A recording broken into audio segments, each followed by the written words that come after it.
नमस्कार, स्वागत है आपका ऋषि द क्रिएटर की ऑनलाइन कक्षा। आज जैसा कि आपको पीछे दिख रहा होगा कि मैं आपके सामने भारत के मानचित्र के साथ खड़ा। कारण स्पष्ट है, हम आज की परिस्थिति में भारत के विषय में समझेंगे। आज हम चर्चा करेंगे पाकिस्तान से सटने वाली सीमाओं की।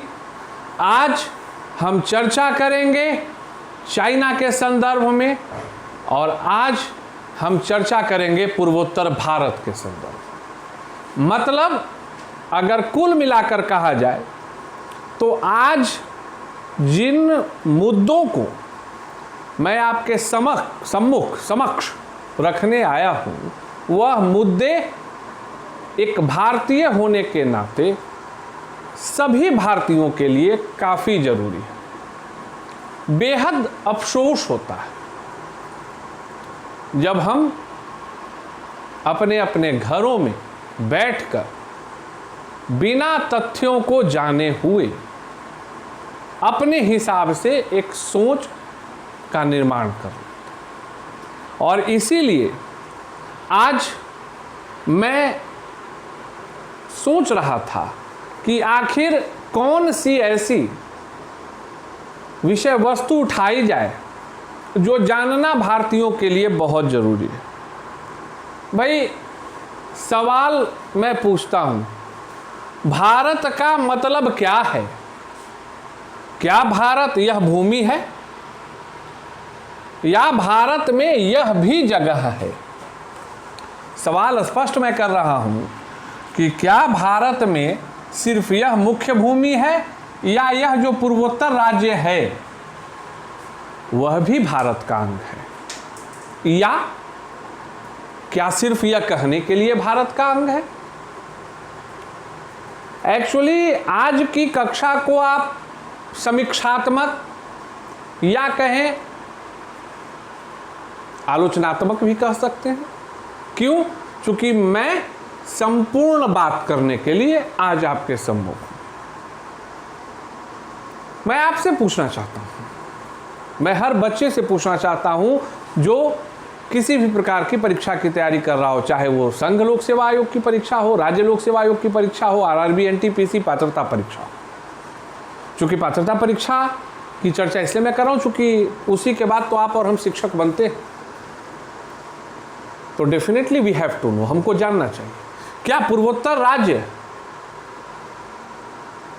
को वह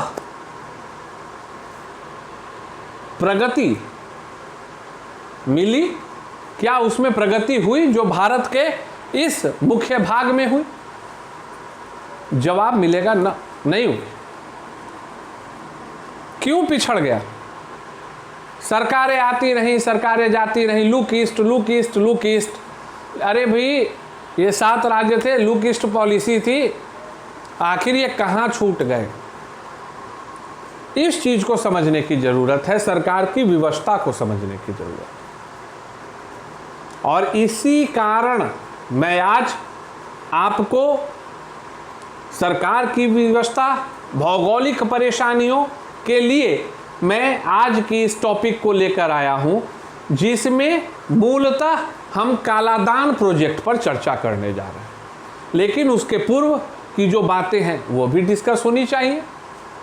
वस्तुतः एक चीज जो बेहद समझने वाली है, एक चीज जो बेहद आपके हिसाब से आपको समझ में आनी चाहिए, it's very important to understand that why the remaining part of India, it means I am talking about north east part of India, क्यों नहीं वो सफल हुआ, क्यों नहीं वो आगे बढ़ा? अब तरीके से आप समझिए, चूंकि मैं चाहता हूं कि जब आज की परिचर्चा खत्म हो तो आप सभी के पास जानकारी भी हो, चूंकि ये परीक्षा के लिए नहीं है, यह जानकारी के लिए है, यह ज्ञान के लिए। तो आप दूसरे को भी इस ज्ञान को प्रदान कर सकें। वस्तुतः जो भारत की हम भौगोलिक बनावट देखते हैं तो आप देखिए यहाँ पर हम क्या पा रहे हैं कि भारत एक बहुत ही पतले संकीर्ण भाग से पूर्वोत्तर भारत से जुड़ा हुआ है जिसका नाम है सिलीगुड़ी। और आपको जानकारी होनी चाहिए कि यह जो सिलीगुड़ी है, जिसको कि नियर बाई टू दार्जिलिंग भी कहा जाता है, यह जो सिलीगुड़ी है वहाँ भारतीय क्षेत्र की चौड़ाई मात्र 22 किलोमीटर है। कितनी है? मात्र 22 किलोमीटर है। मतलब स्पष्ट है कि जो रिमेनिंग पार्ट ऑफ इंडिया है, जो शेष भाग हुआ भारत का, वहाँ से पूर्वोत्तर भारत में संपर्क साधने के जो रास्ते हैं वह एक रास्ता है सिलीगुड़ी, जिसको कि आदमी जो हमारे लोग हैं चिकन नेक के भी नाम से जानते हैं। यहाँ पे आपको देख के लग रहा होगा मुर्गा के सर जैसी आकृति, तो यह चिकन नेक के भी नाम से जानते हैं। मात्र 22 किलोमीटर चौड़ी पट्टी है जिसके माध्यम से पूरा पूर्वोत्तर भारत हमसे जुड़ा हुआ है। और इस 22 किलोमीटर चौड़ी पट्टी टोटल कुल से ही सड़क का भी रास्ता है और रेल का भी रास्ता है और जंगल इत्यादि इत्यादि सब बने हुए। मतलब एक चीज स्पष्ट है कि यह जो 22 किलोमीटर सिलीगुड़ी के पास की चौड़ी पट्टी है वो किसी भी दृष्टिकोण से वाणिज्यिक तौर पे गति प्रदान करने में सक्षम नहीं है। तो आप बोलिएगा कि सर सिर्फ 22 किलोमीटर चौड़ी पट्टी होने के कारण ही क्या इधर इंडस्ट्रियल जो वर्क थे उनको बूस्ट नहीं मिला? नहीं, बिल्कुल नहीं। और यही तो आज की चर्चा का मुख्य बिंदु है। परेशानी क्या होती है कि आप अब पूरे भारत को अगर 4 प्रमुख व्यापारिक केंद्रों के तौर पे जाने तो आप क्या कहोगे कि सर दिल्ली एक ले लो, यहाँ पर दिल्ली ले लिया पहला, दूसरा जो है मुंबई ले लिया, तीसरा जो है चेन्नई ले लिया और चौथा जो है कोलकाता ले लिया। तो अब परिस्थिति को समझिए, अगर व्यापारिक गतिविधियां होती हैं, मतलब दुनिया से जो तमाम व्यापारिक वस्तुएं आती हैं वो सबसे आसानी से कहाँ पहुँचती है? कोलकाता में पहुँची। अब कोलकाता से इस चीज़ को कहाँ पहुँचाया गया? सिलीगुड़ी। और उसके बाद फिर यह आप इस दूरी को समझिए, कोलकाता से सीधे ऊपर, फिर पूरब, और उसके बाद जो है हम भिन्न भिन्न जगहों पर पहुँचते हैं। जिसके कारण क्या होता है कि कोई भी जो इंडस्ट्रियल थिंग्स होती हैं, कोई भी जो कॉमर्शियल गुड्स होते हैं, उनको पहुंचने में आप दूरी देखिए कि कितनी दूरी लगती है। जिसके कारण दूरी बढ़ने का नतीजा क्या निकलता है? दूरी बढ़ने का नतीजा निकलता है कि ट्रांसपोर्टेशन कॉस्ट हाई हो जाता है। तो अब 2 परेशानियां थी। पहला, बांग्लादेश जो भौगोलिक बनावट है, जिसके कारण भाई हम स्वेच्छापूर्वक यहाँ से सीधे यहाँ नहीं आ सकते हैं, तो हमें पूरा ऊपर से नीचे और इधर से आना है। दूरी काफ़ी बढ़ती जाती है। और इसी समस्या के हल के लिए वर्षों पहले एक कालादान प्रोजेक्ट आया। कालादान प्रोजेक्ट था क्या? कालादान प्रोजेक्ट था कि वस्तुतः भाई चिकन नेक के रास्ते से तो हम जा रहे हैं, दूरी काफ़ी है सिलीगुड़ी होके, रिस्की भी है। क्यों रिस्की है? थोड़ी देर बाद चर्चा करेंगे। चाइना जब तब जो है कभी भूटान पे दबाव बनाता है, कभी नेपाल पे दबाव बनाता है। वस्तुतः उसका टारगेट होता है कि हम कैसे इस चिकन नेक को डिस्टर्ब कर दें, क्योंकि चिकन नेक अगर डिस्टर्ब हो गया मतलब पूर्वोत्तर भारत की जो बची हुई भूमि है उससे अलग हो जाएगा। तो व्यापारिक तौर से भी दिक्कत, सामरिक तौर से भी दिक्कत, राजनीतिक तौर से भी दिक्कत। कारण स्पष्ट कि दूसरा विकल्प है कि भाई हम बांग्लादेश के सीधे आगे बढ़ें और मणिपुर, त्रिपुरा, अगरतला, मिजोरम पहुंचा दें सामान। परेशानी कि भाई ट्रेन रूट है तो जरूर, भारत और ढाका, कोलकाता से ढाका के लिए ट्रेन रूट है, लेकिन वह अंतर्राष्ट्रीय ट्रेन है। अंतर्राष्ट्रीय ट्रेन का मतलब उसमें जो लोग सवार होंगे उन्हें विधिवत वीज़ा लेके जाना होगा, वो सामान्य आवागमन के लिए नहीं है। और दूसरा, सरकार इस दृष्टिकोण पर भी काम कर रही है कि जो रेलवे लाइन आज कोलकाता से ढाका तक के लिए है, उसको जो है अखोरा जो है ढाका के पास एक जगह है, तो वो अखोरा से लेके अगरतला तक के रेलवे लाइन के लिए भी भारतीय रेल बांग्लादेश सरकार के साथ काम कर रही है। लेकिन यहाँ परेशानी क्या है कि वहाँ पर राजनीति के दो प्रमुख केंद्र हैं, एक शेख हसीना वाजिद और एक बेगम खालिदा जिया। और भारत के साथ परेशानी क्या होती है कि जब एक का शासन आता है तो संबंध काफ़ी मधुर हो जाते हैं, और जब दूसरे का शासन आता है तो संबंध काफ़ी तल्ख हो जाते हैं। तो भारत को लगा कि भाई यह जो दूसरा विकल्प है यह बना तो रहे हैं, लेकिन यह पूर्णतः कारगर नहीं होगा। क्यों? क्योंकि अगर वहाँ मित्र सरकार बनी तो कोई बात नहीं, लेकिन अगर एंटी इंडिया गवर्नमेंट फॉर्म हुआ तो फिर वहाँ परेशानी है। और इसी के समाधान के लिए हमारी पिछली सरकार ने कालादान प्रोजेक्ट निकाला। कालादान प्रोजेक्ट को एक तरह से कहा जाए कि यह सरकार की ऐसी परिकल्पना है जो निसंदेह भारत सरकार की जो लुक ईस्ट पॉलिसी है, अगर यह प्रोजेक्ट पूरा हो जाता है तो इसको सार्थक कर देगी। कैसे करेगी, इस चीज को समझते हैं। सरकार ने एक परियोजना बनाई, एक डीपीआर बनवाया कि हम भाई कलकत्ता से चलें और आइजोल पहुंचेंगे। आइजोल कहाँ है? आप यहाँ देखिए, मैं उंगली रख रहा हूँ, अपने फिंगर को रख रहा हूँ। यहाँ पर जो है आप मान के चलिए कि राजधानी है मिजोरम की। तो सरकार ने बनाया कि हम कोलकाता से, मतलब यहाँ से चलेंगे और आइजोल पहुँचा देंगे। अब इसका फ़ायदा क्या है आप देख सकते हैं, ये दूरी और इधर से दूरी, ये दूरी कम हो जा रही है। फ़ायदा क्या था कि इस दूरी में जो मुख्य इलाका है वो आपका समुद्री इलाका है। मुख्य इलाका जो है आपका क्या है? समुद्री इलाका है। और समुद्री इलाका सरल है क्योंकि इसमें किसी देश का व्यवधान नहीं होगा। और उसके लिए सरकार ने बनाया कि पहले, अब आप कालादान प्रोजेक्ट को समझिए। जो कालादान प्रोजेक्ट है उस पर अब हम चर्चा करते हैं बिंदुवार।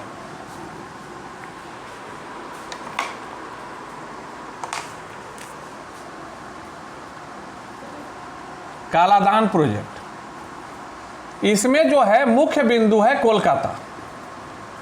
कोलकाता से समुद्र के रास्ते, कोलकाता से समुद्र के रास्ते आप इस चीज़ को बना लेंगे।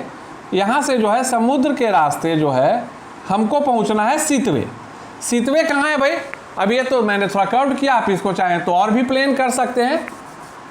कोलकाता जो आपका ये जगह है, कोलकाता पोर्ट जो है, यहाँ से हमको पहुँचना है सीतवे। सीतवे यह जगह है। तो कोलकाता से हम पहुँचते हैं सीतवे। सीतवे जो है वह बर्मा के रखाइन प्रांत में है। कहाँ है? बर्मा के रखाइन प्रांत में है। और कोलकाता से सीतवे की दूरी है 539 किलोमीटर। सबसे बड़ी बात मैं बता रहा हूँ, यहाँ से यहाँ की जो दूरी 539 किलोमीटर है, यह समुद्र में, मतलब विवाद रहित, कहीं कोई टेंशन नहीं, कहीं कोई भय नहीं। और सीतवे से फिर हम लोग ऊपर उठते हैं पलेटवा के तरफ, ऊपर उठते हैं पलेटवा के तरफ। तो सीतवे से पलेटवा हम जाएंगे। और सीतवे से पलेटवा की दूरी है 158 किलोमीटर। यही जो सीतवे से पलेटवा के तरफ हम जाते हैं, इसी में एक नदी आती है कालादान नदी। एक नदी आती है कालादान नदी, और उसी नदी के नाम पे इस पूरे प्रोजेक्ट का नाम रखा गया कालादान प्रोजेक्ट। और सीतवे से जो पलेटवा की दूरी थी वो कितनी थी? 158 किलोमीटर। चलो भाई ठीक है। अब पलेटवा पहुंचने के बाद यहाँ से मात्र 62 किलोमीटर की दूरी है भारतीय सीमा की। जो भारतीय सीमा है मिजोरम की, भारतीय सीमा मतलब मिजोरम की जो भारतीय सीमा है उसकी दूरी है मात्र 62 किलोमीटर। और जब हम भारतीय सीमा में प्रवेश कर जाते हैं तो वहां से आइजोल जो है वो कितना किलोमीटर है? 100 किलोमीटर। अब इस चीज को समझिए कि सरकार की कितनी अच्छी और महत्वपूर्ण परियोजना है कालादान। 540, 160 मतलब 700, 762, 862, मात्र 862 किलोमीटर की दूरी तय करने के बाद कोलकाता से निकलने वाला हर कॉमर्शियल गुड्स, हर चीज वो यहां पहुंच जाएगा। व्यापारिक हुई, सामरिक तौर पर भी अगर आप समझिए तो अगर पूर्वोत्तर भारत की स्थिति प्रतिकूल होती है तो इस कालादान प्रोजेक्ट के पूरा हो जाने के बाद, इस कालादान प्रोजेक्ट के पूरा हो जाने के बाद मात्र इतनी दूरी तय करके 540, 160, 62 और 100 दूरी तय करने के बाद हम मिजोरम की राजधानी आइजोल में रहेंगे। नतीजा, पूर्वोत्तर भारत पूर्ण एक दूसरे रास्ते से भारत के नियंत्रण में रहेगा। तो इसके सामरिक भी फायदे कि वैकल्पिक व्यवस्था, युद्ध की परिस्थिति में अगर मेरा चिकन नेक गड़बड़ा जाता है, यहाँ सिलीगुड़ी पर अगर चाइनीज हमला हो जाता है, चीनियों के द्वारा आक्रमण कर दिया जाता है, तो वैसी परिस्थिति में बिना बांग्लादेश से को परेशान किए हुए, प्रतिकूल परिस्थिति में डाले हुए, हम समुद्री इलाके को तय करते हुए हम आसानी से पूर्वोत्तर भारत में पहुंच जाएंगे। दूसरा फायदा, अभी जो सरकार महत्तम परियोजनाएं जो आप सुनते होंगे वह चिकन नेक से होते हुए असम मतलब गुवाहाटी, सामान्यतः अगर पूछा जाए, जो भी सामान्यतः आप ट्रेनों का नाम सुनेंगे तो सामान्यतः जो है वह सुनेंगे दिल्ली गुवाहाटी, चेन्नई गुवाहाटी, बेंगलोर गुवाहाटी। तो जो विकास आज तक सिर्फ असम तक सिमट कर रह गया है, वह जब मिजोरम लाइन को अगर टच करेगा तो स्वाभाविक है कि आप मेरे द्वारा बनाए गए डायग्राम को देखें तो इसका लाभ बगल में त्रिपुरा, मणिपुर, जो नागालैंड, मेघालय, तमाम इलाकों में इसका समुचित प्रभाव, समुचित लाभ होगा। और इसीलिए लगातार जो भारतीय सरकार है वह लगी हुई है कालादान प्रोजेक्ट को पूरा करने में। अब तुम्हारा सवाल आएगा कि सर इतना आसानी से तो बताए कि 540, 160, 700, 758 और एक 858 मतलब 860 किलोमीटर में हम आइजोल में रहेंगे, तो दिक्कत क्या है? दिक्कत वस्तुतः जो है वो अभी हम लोगों को जो आ रहा है वो प्लेटवा रीजन में आ रहा है। प्लेटवा रीजन वस्तुतः ऐसा माना जाता है कि जिस प्रकार से, इस चीज को समझना, जिस प्रकार से भारतीय आतंकवादी या उग्रवादी विदेश द्वारा पोषित हैं। Am I correct? मैं सही हूं कि नहीं? अब ऐसा तो है नहीं कि बिहार की सरकार और छत्तीसगढ़ की सरकार एमसीसी को सामग्री मुहैया कराती है क्या? उन्हें बाहरी शक्तियों का सहयोग मिलता है, प्रत्यक्षता या परोक्षता। तो ये जो अभी आपका जो हम लोगों का सितवे प्लेटवा रीजन है, यहाँ पर थोड़ी परेशानी आ रही है कि यहाँ पर उपद्रवियों की एक अपनी आर्मी है और उनको जो वेपन्स प्रोवाइड किए जाते हैं समय समय पर, जब भी कोई महाअभियान बर्मा के द्वारा चलाया जाता है तो पाया जाता है कि वो चाइना के द्वारा दिए जाते हैं। यही एक अवरोध बन रहा है कालादान प्रोजेक्ट को समय पर पूरा होने। अगर यह पूरा हो जाता है तो हम चाइना कि भाई भूटान पे जो है डोकलाम विवाद, कभी नेपाल में घुसकर विवाद, कभी नेपाल से मित्रता होती है। अभी आप सुन रहे होंगे कि बीच में भारत की चिंता जो है काफ़ी बढ़ गई थी। क्यों बढ़ गई थी? कि भाई नेपाल से उसके संबंध मधुर हो रहे हैं। चिंता बढ़े तो क्यों नहीं बढ़े? अगर नेपाल से संबंध मधुर हो गया और कार्शियांग वाले जो ये इलाका है यहाँ से सिलीगुड़ी, अगर नेपाल ने उसको लूपहोल दे दिया तो चाइना तो आसानी से हमें डिस्टर्ब कर देगा, वो सिलीगुड़ी को दबा देगा। चिकन नेक डिस्टर्ब, पूर्वोत्तर भारत डिस्टर्ब। यही कारण है कि भारत अपने इस चिकन नेक को बचाए रखने के लिए वो हमेशा प्रयास करता है कि भूटान और नेपाल, यह जो दोनों देश हैं, उसको चाइना से दूर कैसे रखा जाए। What we have to do for maintaining the separation in between the relationship between China and Nepal as well as China and Bhutan. यह तो कहानी थी कहाँ की, कालादान प्रोजेक्ट की। अब इस पूरे परिस्थिति को जब मैंने चर्चा में लाया तो आप पाए कि म्यांमार की भी चर्चा हुई, म्यांमार में उपद्रवियों की भी चर्चा हुई, बांग्लादेश में कभी मित्र सरकार कभी शत्रु सरकार की भी चर्चा हुई, और डोकलम और नेपाल विवाद, चाइना का जब प्रभाव बढ़ता है तो भारत की परेशानी सिलीगुड़ी को बचाने की होती है, मतलब चाइना की भी चर्चा हुई। और वस्तुतः इसके भौगोलिक विकास की आवश्यकता इसलिए है चूंकि अब एक चीज याद रखना तुम सभी बच्चे, ये जो अरुणाचल प्रदेश है ना, ये चाइना के प्राइम टारगेट में, ये जो अरुणाचल प्रदेश है यह चाइना के प्राइम टारगेट में है।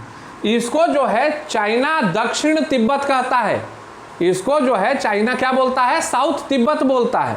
कारण दो कारण।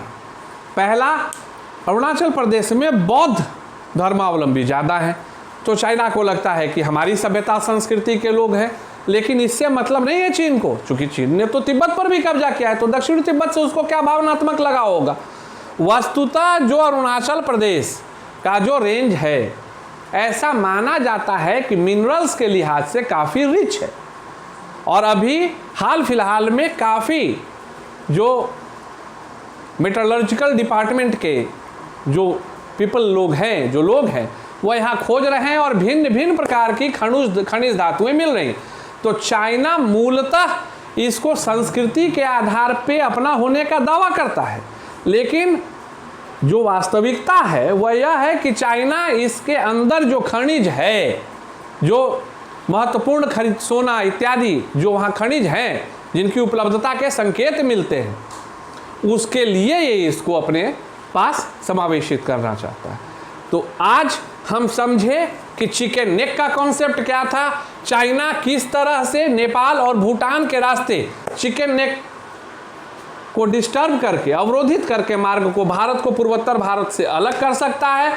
अगर वह परिस्थिति आती है तो भारत के पास दो वैकल्पिक रूट, या तो वो कोलकाता से ढाका जो कि ट्रेन लाइन चालू है, उसके बाद उससे आगे अखोरा से अगरतला, इसको पूरा करने के बाद या तो इसको दूसरे लाइफलाइन के तौर पर इस्तेमाल करें, लेकिन मित्र राष्ट्र और शत्रु राष्ट्र के झंझट के कारण वह इस कालादान प्रोजेक्ट मतलब कलकत्ता से सीधे आइजोल। और वस्तुतः अब समझ लो, अब एक व्यापारिक बुद्धि से मैं बता रहा हूँ, कालादान प्रोजेक्ट होने के बाद जैसे ही यह प्रोजेक्ट पूरा होगा और चालू होगा, तब जाकर पूरे पूर्वोत्तर भारत का सर्वांगीण विकास होगा। तो आज सामान्य ज्ञान में मैंने आपको कालादान प्रोजेक्ट के बारे में बताया कि कालादान प्रोजेक्ट और भारत, आवश्यकता या शौक, सोचना है आपको। अगली कक्षा में फिर मैं किसी रोमांचक वस्तु, रोमांचक मुद्दे के साथ मैं आपके सामने हाजिर होऊंगा। तब तक चलता हूं, फिर मिलते हैं। जय हिंद, वंदे मातरम।